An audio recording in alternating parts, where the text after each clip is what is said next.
Spoken English சீரீஸில் on அப்படிங்கிற ப்ரீபோசிஷனை பயன்படுத்தி எப்படி சென்டென்சஸை உருவாக்குறது, இதுக்கு என்னென்னலாம் மீனிங் அப்படின்னு தான் இந்த வீடியோவில் நம்ம டிஸ்கஸ் பண்ண போகிறோம். ஆன்ங்கிற ப்ரீபோசிஷனுக்கு என்ன மீனிங் அப்படின்னா, மேல் மேலே இருக்கு அப்படின்னு நம்ம சொல்கிறோம் இல்லைங்களா. மேலே இருக்கு, மேசையின் மீது இருக்கு, மீது மேல் அப்படிலாம் ஒரே மீனிங் தான். ஸோ இந்த மாதிரி மேல் மீது அப்படின்னு வர பொருள் கொண்டு இருக்கக்கூடிய இந்த ஆனை எப்படி சென்டென்சஸில் உருவாக்குறது அப்படின்னு நம்ம இங்கே பார்க்கலாம்.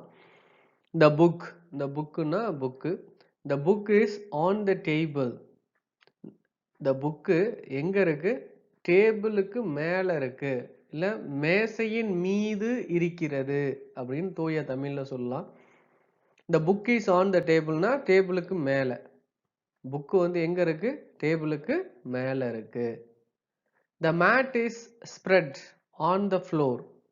மேட்டுங்கிறது அந்த கால் மிதி, அதான் வந்து நம்ம மேட்டுன்னு சொல்லுவோம்.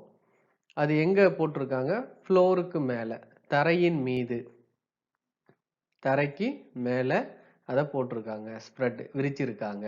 ஸ்ப்ரெட் அப்படின்னா விரிக்கிறது. த ஸ்பைடர், ஸ்பைடர் அப்படின்னா செலந்தி. The spider is on the wall. Wall அப்படின்னா சுவர். சுவத்து மேலே என்ன இருக்கு? ஸ்பைடர் இருக்கு, அந்த செலந்தி பூச்சி இருக்கு அப்படின்னு அர்த்தம். The leaves float on water.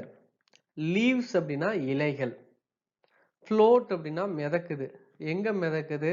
on water, தண்ணீர் மீது, தண்ணிக்கு மேல.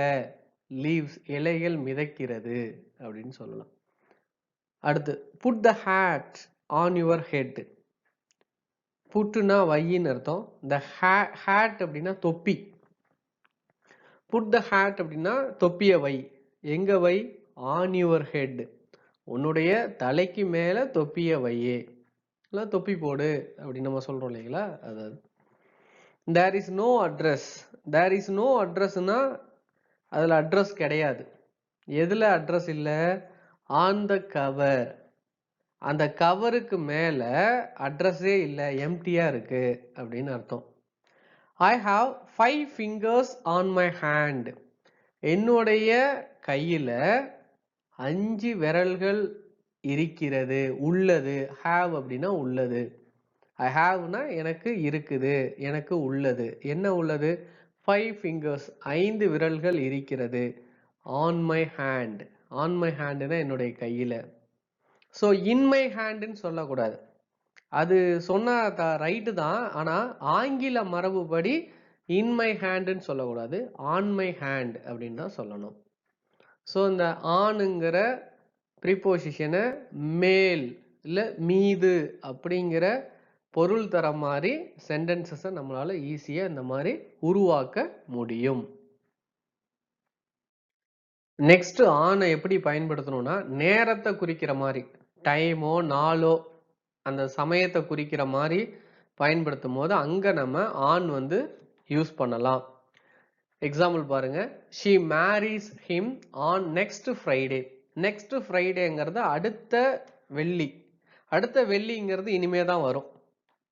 அப்போ she marriesனா அவள் திருமணம் செய்கிறாள், அவள் மணக்கிறாள். யார? him. himனா அவனை, அவள் அவனை அடுத்த வெள்ளிக்கிழமை திருமணம் செய்கிறாள். ஸோ அந்த நேரத்தை குறிக்குது, இடத்தை அந்த கரெக்டான டைம் நேரத்தை குறிக்கிறதுனால ஆன் நெக்ஸ்ட் ஃப்ரைடேன்னு யூஸ் பண்ணணும். ஸோ மேரிங்கிறது வேர்பு, மேரிங்கிறது வேர்பு. ஷீங்கிறது தேர்ட் பர்சன் சிங்குலர், அவள். அப்போ தேர்ட் பர்சன் சிங்குலர் வந்தா ப்ரெசன்ட் டென்ஸில் வேர்போட எஸ் ஆட் பண்ணும். அந்த வேர்பு ஒய்யில் முடிஞ்ச, அப்போ மேரியில் வந்து MARRY அப்படின்னு வரும். அப்போ மேரின்னு முடிஞ்ச அந்த இடத்துல ஒய்யில் வர்றதுனால, ஒய்யில் முடியறதுனால இந்த ஒய்க்கு பதிலாக IESன்னு போடணும். Next example, the members meet on Sunday. அந்த உறுப்பினர்கள் ஞாயிற்றுக்கிழமை சந்திப்பார்கள், அவங்களுக்குள்ள சந்திப்பு ஏற்படும் அப்படின்னு அர்த்தம். அதான் on Sunday. The story begins. on a rainy evening.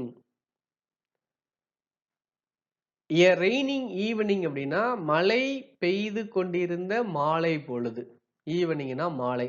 Rainy ஈவினிங்னா மழை பெஞ்சிட்டு இருந்த மாலை பொழுதுல அந்த ஸ்டோரி தொடங்குகிறது, பிகின்ஸ். இதே மாதிரி தான் ஹீ ஷி இட், இந்த ஸ்டோரிங்கிறது இட்டுல வருது, அதனால தான் ப்ரெசன்ட் டென்ஸ்ல வேர்போட எஸ் ஆட் பண்றோம். பிகின் கூட எஸ் ஆட் பண்றோம், பிகின்ஸ் அப்படின்னு. we go to films, நாங்கள் சினிமாவுக்கு செல்கிறோம். எப்ப சினிமாவுக்கு செல்கிறோம், எப்ப போவோம்? on weekends. வீக்கெண்ட்ஸ் அப்படின்னா வார இறுதியில. வார இறுதினா என்ன அர்த்தம்? சாட்டர்டே சண்டே தானே வார இறுதி. அப்போ வார இறுதியில நாங்க படங்களுக்கு செல்வோம். படத்துக்கு போற ஹேபிட் இருக்கு, தியேட்டருக்கு போற ஹேபிட் இருக்கு அப்படின்னு அர்த்தம். I go to office on time. I go to office அப்படின்னா நான் அலுவலகத்திற்கு செல்லுகிறேன், அலுவலகத்துக்கு போறேன். எப்ப போவேன்? On time. ஆன் டைம் அப்படின்னா சரியான சமயத்துக்கு, சரியான நேரத்துக்கு நான் ஆஃபீஸுக்கு போயிடுவேன். ஸோ ரெண்டு விஷயம் அதில் நம்ம வந்து நோட் பண்ணணும். ஒன்று I go to office on time, இன்னொன்று I go to office in time. இது ரெண்டுக்கும் என்ன வித்தியாசம் அப்படின்னா, இப்போ ஆன் டைம் அப்படின்னா ஆஃபீஸ் 10 மணினா கரெக்டாக 10 மணிக்கு ஆஃபீஸுக்குள்ளே போகிறது, அதுதான் ஆன் டைம். இன் டைம் அப்படின்னா முன்னாடியே ஒரு 10 நிமிஷமோ இல்லை 15 மினிட்ஸோ முன்னாடியே போயிட்டோம்னா அதுக்கு பேர் இன் டைம். நல்லா நோட் பண்ணிக்கோங்க. அடுத்து ஐ வாஸ் பார்ன் அப்படின்னா நான் பிறந்தேன்.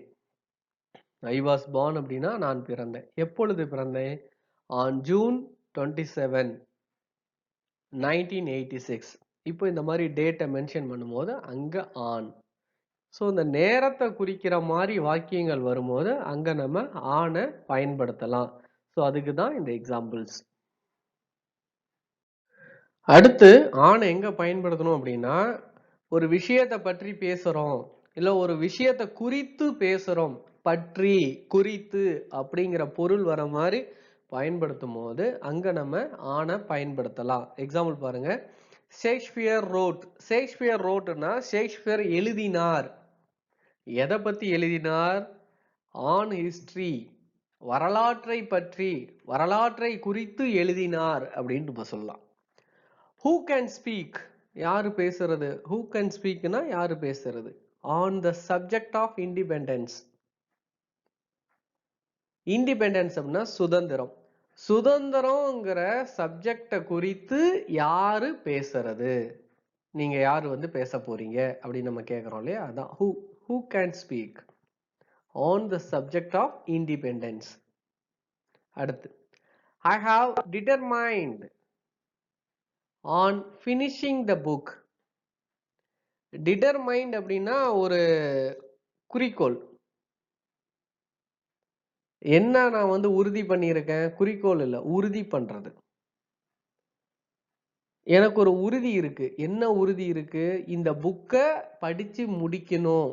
இன்னும் கொஞ்சம் பேஜஸ் இருக்கு, இன்னும் கொஞ்சம் பேஜஸ் இருக்கு, அதை எப்படியாவது படித்து முடிக்கணும்னு சொல்லி உறுதி பண்ணியிருக்கேன். மன உறுதி, டிட்டர்மைண்ட்.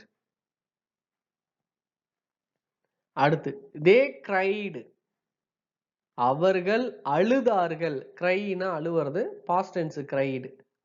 அவர்கள் அழுதார்கள். எதை குறித்து அழுதார்கள்? எதை பத்தி அழுதார்கள்? On the death of Mahatma Gandhiji.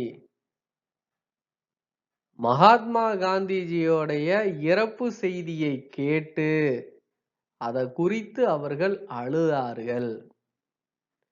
My mind is set, என் மைண்டை கரெக்டாக நான் வந்து செட் பண்ணிட்டேன், ஃபிக்ஸ் பண்ணிட்டேன். எதுக்கு? எதை பற்றி, எதை குறித்து ஃபிக்ஸ் பண்ணியிருக்கேன்? On doing the work. On doing the ஒர்க்னா அந்த வேலை செய்வது, அந்த வேலையை செஞ்சிடணும், அந்த வேலையை இன்னைக்கு எப்படியாவது செஞ்சிடணும், இல்லை அந்த வேலையை நாளைக்குள்ள நான் எப்படியாவது செஞ்சிடணும் அப்படிங்கிற ஒரு மைண்ட் செட்டப்புக்கு நான் வந்துட்டேன், ஒரு மன உறுதிக்கு வந்துட்டேன், ஒரு தீர்மானத்துக்கு வந்துட்டேன் அப்படிங்கிற மீனிங்ல பயன்படுத்துறோம். He expatiated on modern art. எக்ஸ்பாஷியேட்டட் அப்படின்னா விளக்கமா பேசுறது, விவரித்து பேசுறது. he expatiated அப்படின்னா அவர் விளக்கமாக கூறினார், விளக்கமாக எடுத்துரைத்தார். எதை பத்தி, எதை குறித்து எடுத்துரைத்தார்? On modern art. மாடர்ன் அப்படின்னா இந்த இப்ப இருக்கக்கூடிய காலம் தான் மாடர்ன். இந்த நவீன கலைகள், ஆர்ட்னா கலை, இந்த நவீன கலையை குறித்து அவர் விவரித்து பேசினார், விளக்கமாக பேசினார் அப்படின்னு சொல்றோம்.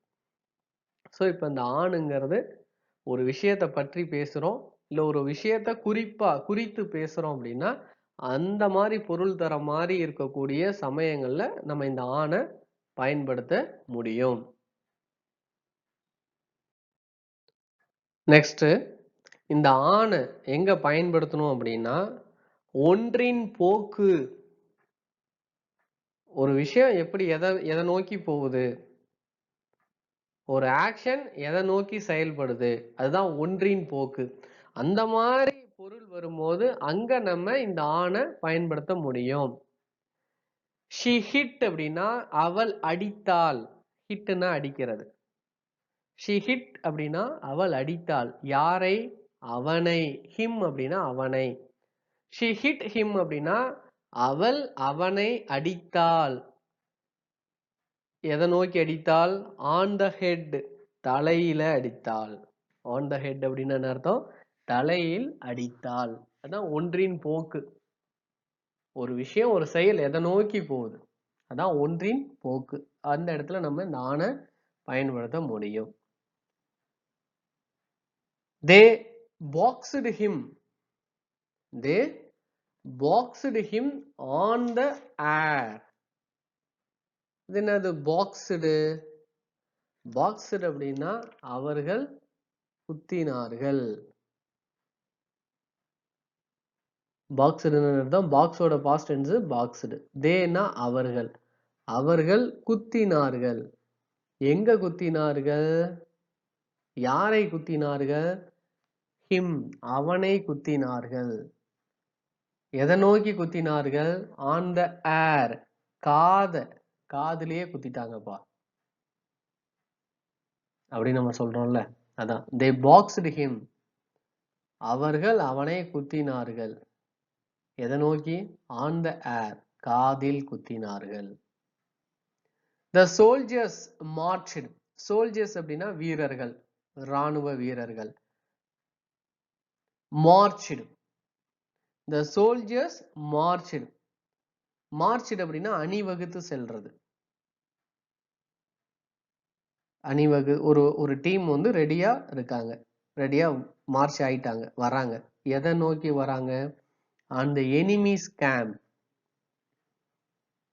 எதிரிகள் இருக்கக்கூடிய கூடாரத்தை நோக்கி அவர்கள் அணிவகுத்து வருகிறார்கள். அப்படின்னா என்ன அர்த்தம்? எனிமீஸை வந்து ஷூட் பண்ண போறாங்க, அவங்களோட ஃபைட் பண்ண போறாங்க அப்படின்னு அர்த்தம்.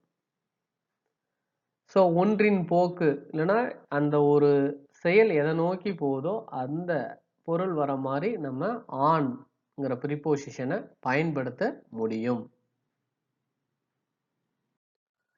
ஆனுங்கிற ப்ரிபோசிஷனை பயன்படுத்தி எப்படி சென்டென்சஸை உருவாக்குறது அப்படின்னு தான் இந்த ஸ்போக்கன் இங்கிலீஷ் சீரீஸில் பார்த்தோம். தொடர்ந்து கவனிங்க, யூஸ்ஃபுல்லாக இருக்கும். ஆன்லைன் கிளாஸஸ் அவைலபிளாக இருக்குது, விருப்பம் உள்ளவங்க ஜாயின் பண்ணிக்கலாம். தேங்க்யூ ஃபார் வாட்சிங்.